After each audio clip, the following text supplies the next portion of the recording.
Hi, it's Ellie. You found the Hidden Grove, and it is coming up on the end of January, and since it's just the first month of the year, I feel like this is my last chance to kind of reflect on 2023. And so I decided to do the 5, 4, 3, 2, 1 tarot tag, but kind of switch it up as a reflection of my year in 2023. So let's start. So my 5 will be the top 5 decks of 2023 for me. Let's start with the Pagan Otherworlds Tarot. Now, at the very beginning of the year, when I first started my channel, 2023, I mentioned in a video, I think it was the top 10 indie decks video, I had the Super Oracle, and that's one of my top 10 indie decks for sure. But I remember mentioning in the video, oh my goodness, I love this deck so much. I don't know why I don't have the Pagan Otherworlds. And almost immediately after filming that video, I bought a copy, and it is my most beautiful tarot deck. Like, I am totally stunned by this deck, by the backs. I love them a lot. Even just the box, the texture on it, these images. I love the pips. I love that the pips have landscapes in the foreground that kind of help you interpret the card.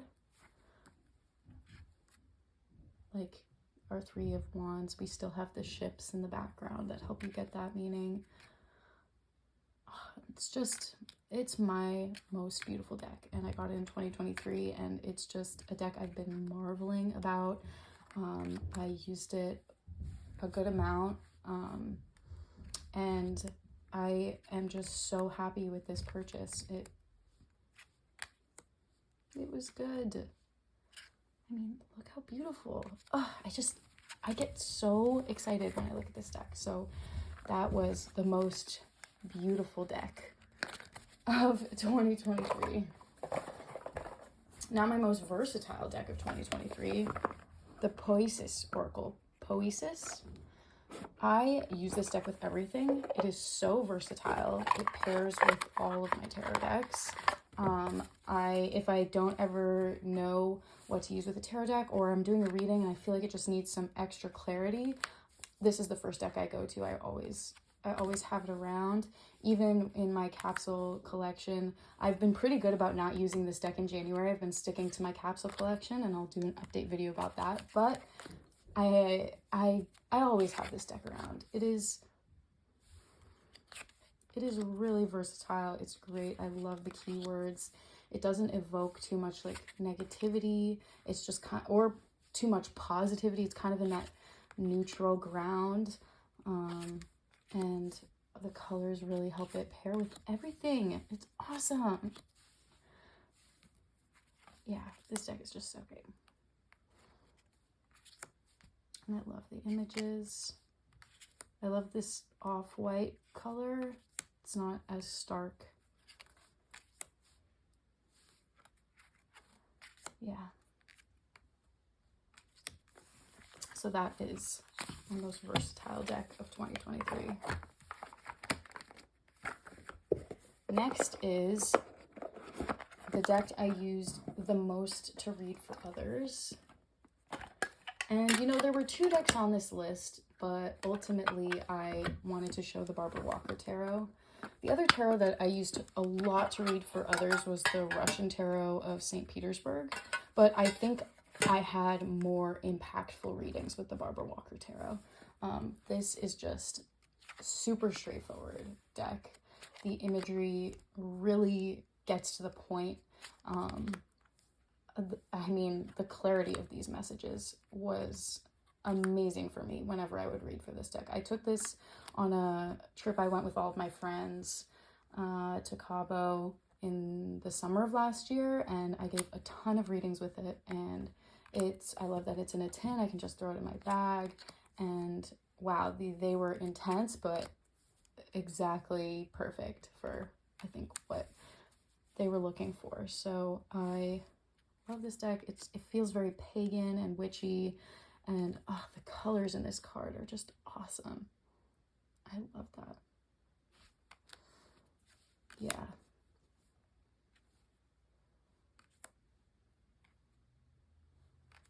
So this is deck number 3 of 5.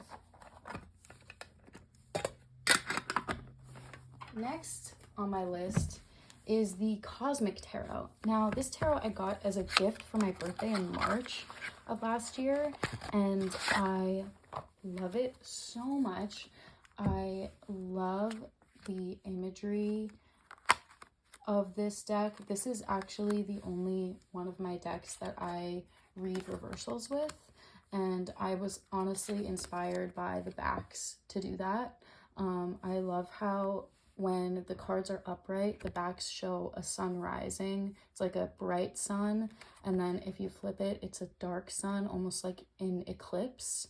And also when you flip it, you now get the upside down pentagram, which I don't know if you know, in Crowley's Thoth deck, the upside down pentagram means like things that are out of balance or out of sorts, or the energy is wrong. I think it's featured only a couple times in the Thoth deck, but I really love how before you even look at the card, it's not obvious enough, the differences in the reversals, that you would like notice it right off the back if you spread these cards out, but it gives you that subtle energy of the reversed card. So this is the only deck that I read reversals with, and I love the dancers in this deck. Everyone looks like they're about to be in a performance in this, and it reminds me of, you know, my dear friend who bought it for me, and when I first got it, I used it so much, and then sadly it got some water damage when my house flooded. My apartment at the time flooded. I don't know if you can tell, like some of the cards got a little bit warped, so it doesn't like quite, but it's not too bad. It's not too bad. And then the bow is probably from me shuffling, but yeah, I am really, this isn't a deck I would have bought for myself. So I'm just really glad that it was gifted to me, and I'm so happy to have it. And, you know, it makes me wonder how many decks out there that I would have really clicked with that I would never think to buy for myself.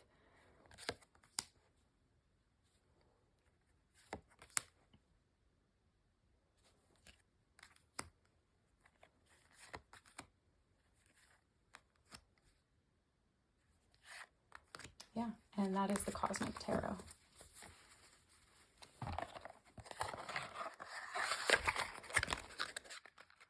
Okay, that was number 4. And finally, number 5, which I just cannot stop mentioning on this channel, is my trimmed Thoth deck. 2023 was the year that I got over my Thoth intimidation. So I am just so glad that I was able to get past that. I think what I did was I stopped trying to convince myself that I needed to know everything about this deck before I was able to read with it. I just, you know, sat down and said, you know what? I'm just going to start reading with it without having to get too much into the imagery. If there's something that stumps me, just move on and let the readings flow. And then, you know, later on, when I deepen my studies, it'll come to me. And that's something that I am glad that I did. And I have been just so connected to this deck as my studies of astrology and of Kabbalah get more in depth. This deck makes more and more sense to me, and I think that this year I just created such a bond with this deck. It was really the like main focus of my year was this deck.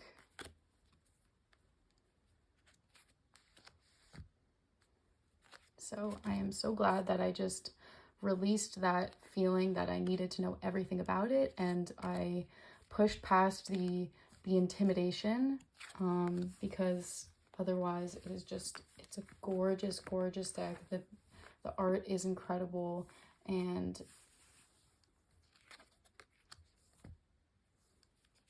in the end, I know it's going to be worth the study.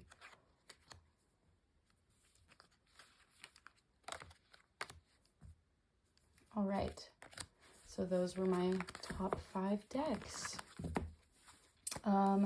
What's next? So I think oh, I forgot to say that this is a VR to Kelly Bear.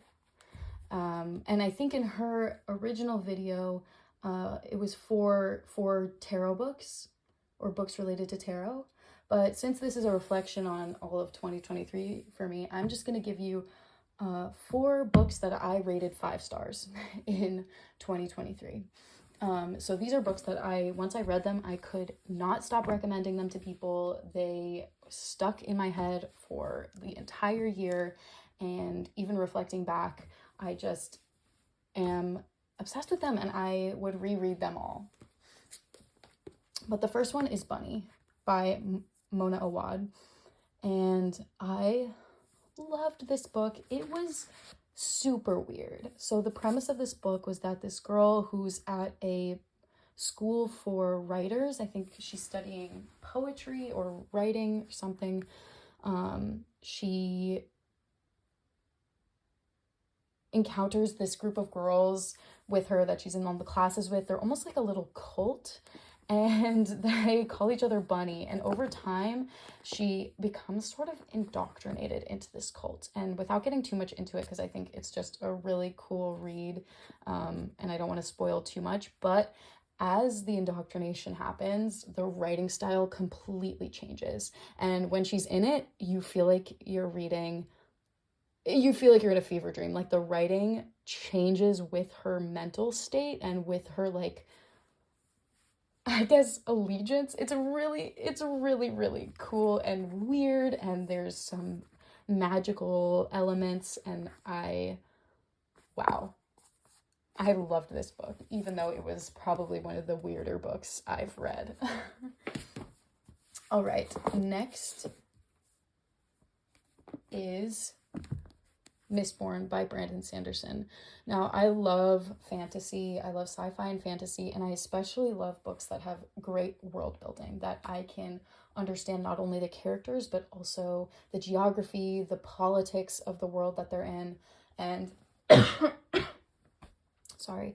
And Brandon Sanderson does that so well, like really writes so well.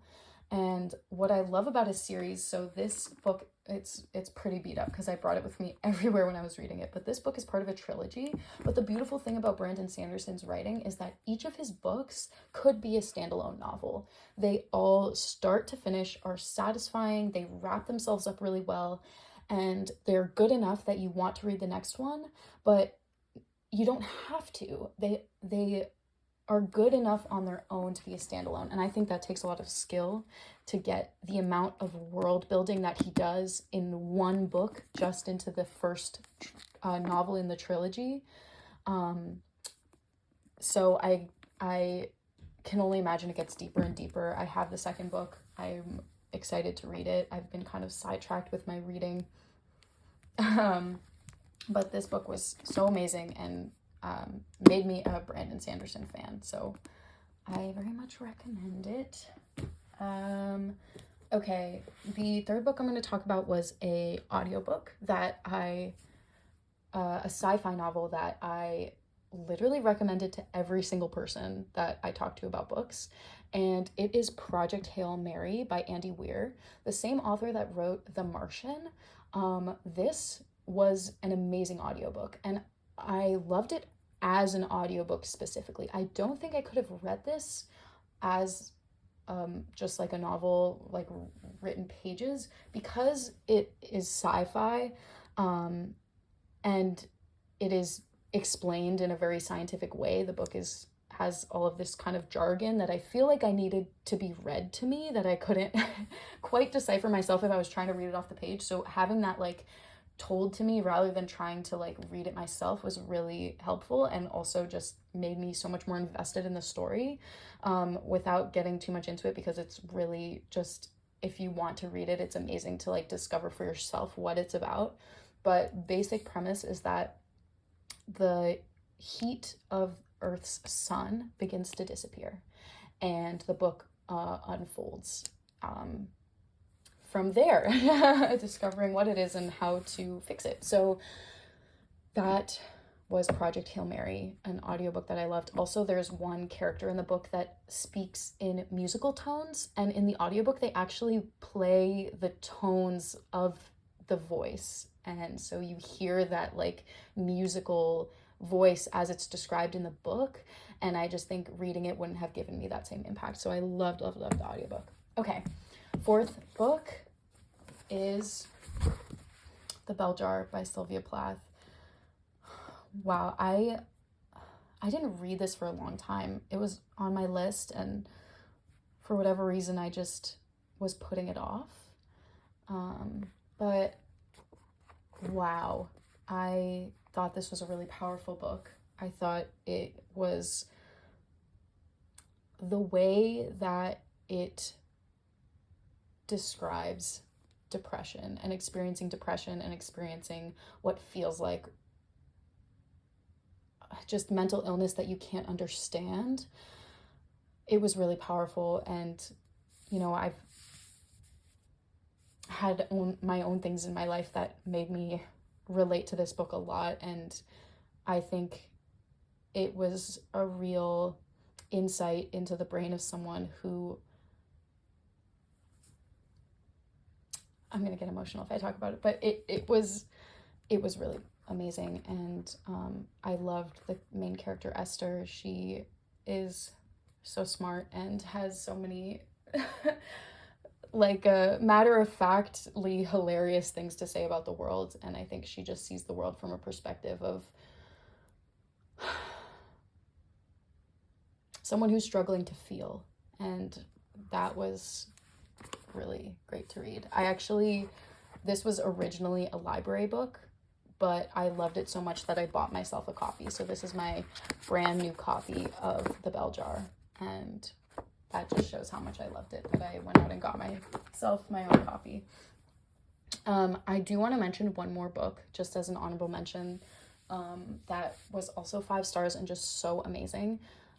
But because these are all the books I showed are fiction, and I tried to stick to fiction, but if I had to choose one nonfiction honorable mention, it is Finding Me by Viola Davis, her memoir, which, if you listen to the audiobook, is narrated by her, and that was wow, amazing, so good. Okay, that was my honorable mention.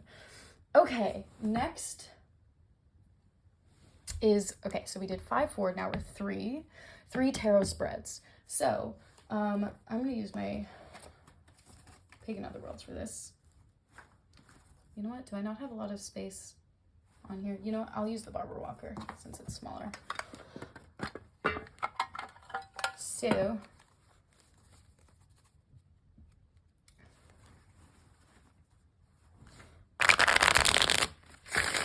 three tarot spreads. I would be lying if I didn't say that the 3-card spread was one of my top spreads. I mean, it's just so versatile. You can put so many of your own guiding questions or guided prompts on top of this spread. This can mean so many things. I just think that the 3-card spread will always be in my top favorites. It will always be my go-to for readings for myself, unless I need to pull like clarifying cards to get deeper into it. I just think that the 3-card spread, wow, it is the perfect spread for everyday use. Wow, look at that. Star, Hermit, Judgment.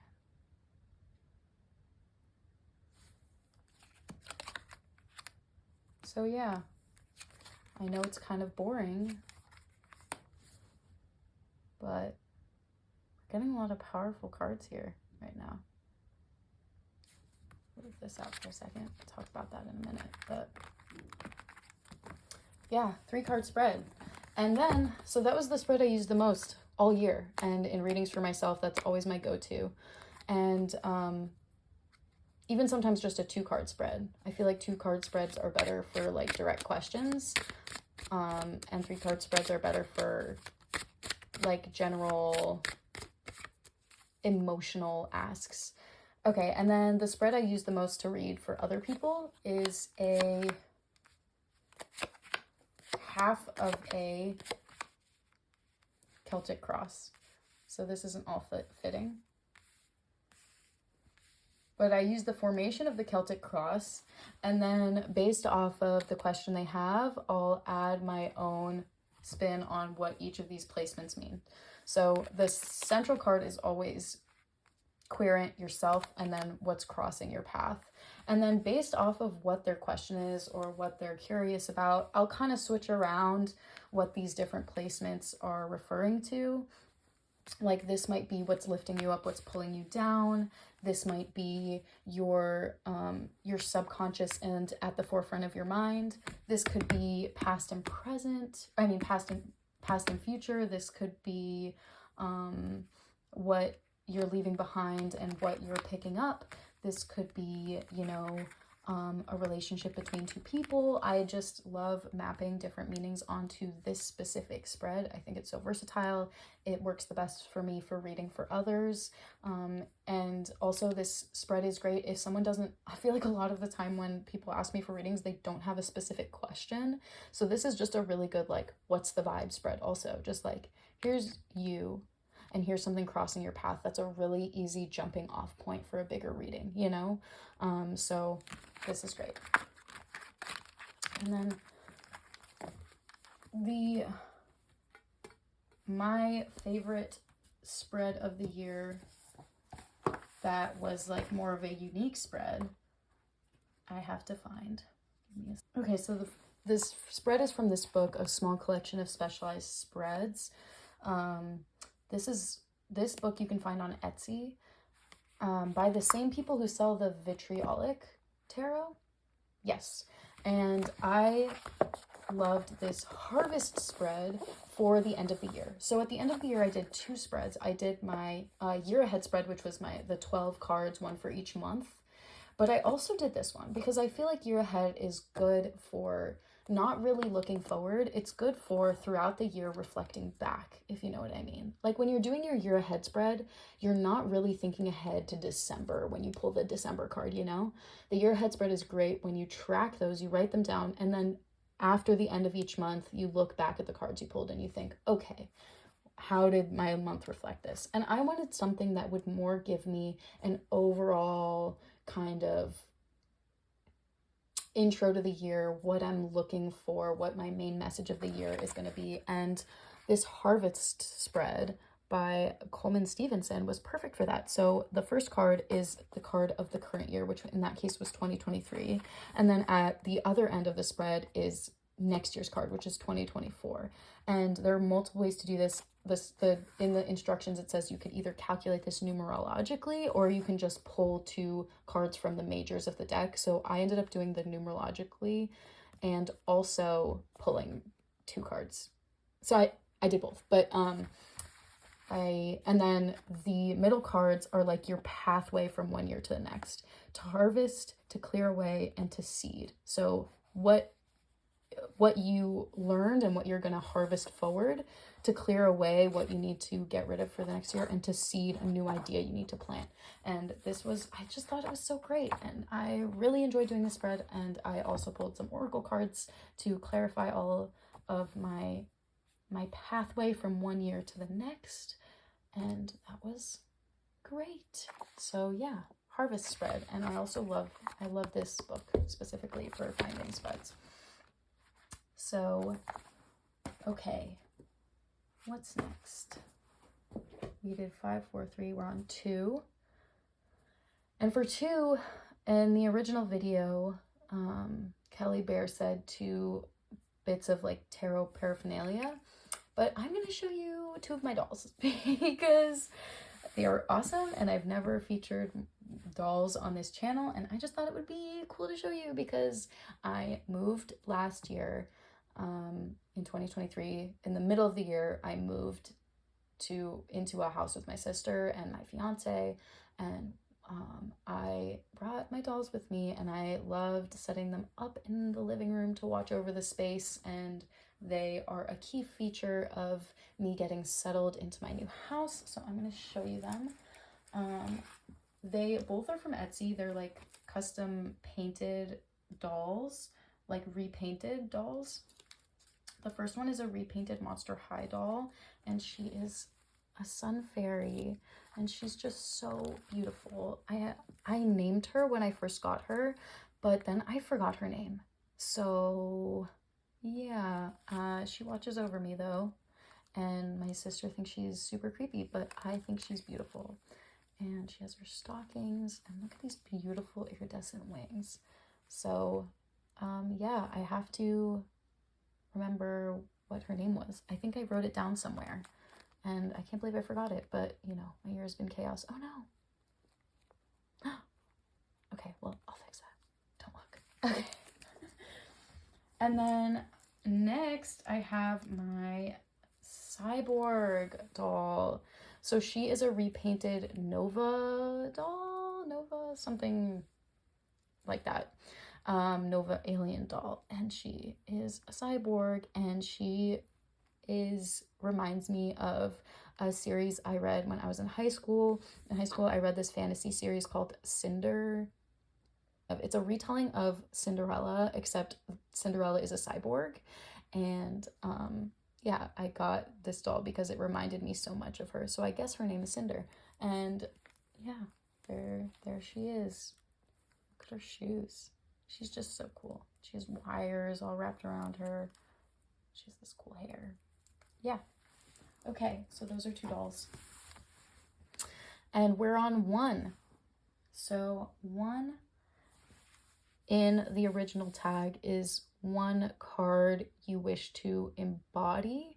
And I am going to tell you not the card I embody overall, but my card of the year from 2023. So 2023 was a chariot year, but as in addition to the overall energy of the numerology of the year, I also like to pull a personal card of the year. And for me last year, that was the Wheel of Fortune. I feel like I had an incredibly Wheel of Fortune based year. I got a new job. I moved to a new house. I made a lot of changes in my life, and I think for the better. And I think when 2023 started, I was definitely at the bottom of the wheel. I was really struggling, and I was, a lot of things were going on. And by the end of the year, I feel like I made it near the top, close to the top. I really turned it around, and we just keep spinning, and I'm gonna have downs and ups, but this year has had so much change. So at the beginning of the year, when I pulled the Wheel of Fortune, I didn't quite know what to expect, and I was a little bit scared, but I am so happy that my year embodied this energy.